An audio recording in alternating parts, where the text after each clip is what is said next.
台中果菜运销公司伫去年的8月规划头一期的冷链供应工程，拍算要设38个冰库租予打商，也毋过打商是认为讲租金伤过贵，电费一度阁爱5块，批评果菜公司是会讲盘啊。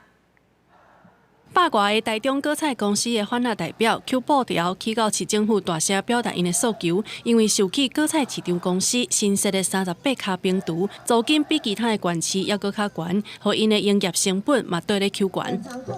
冷藏库收费过高，好是全台湾最高的哦。我们公司的这个冷藏库是黑箱作业，它盖好之后呢，完全不符合我们场内的业者的使用哦。一个月差不多增加1万块。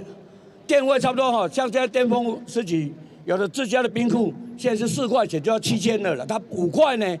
台中果菜运销公司去年开始向中央争取第1期的冷链新建供应工程，新设38卡冰厨，解决冰厨无够的状况。拍算伫今年9月完工，就来抽签税啦。毋过反而受气表示，台中以外的县市一平一个月租金是2000块，还阁含电费。台中果菜市场新设的冰厨一平就要2500块，电费还阁扣到5块，实在是雕工要剥人的皮。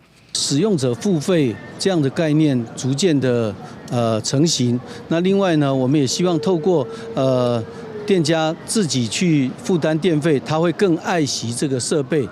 电费据我所知，他们好像已经有要调降，跟其他市场的那个标准会大概趋于一致了。这一部分公司他们已经有做出善意的回应了。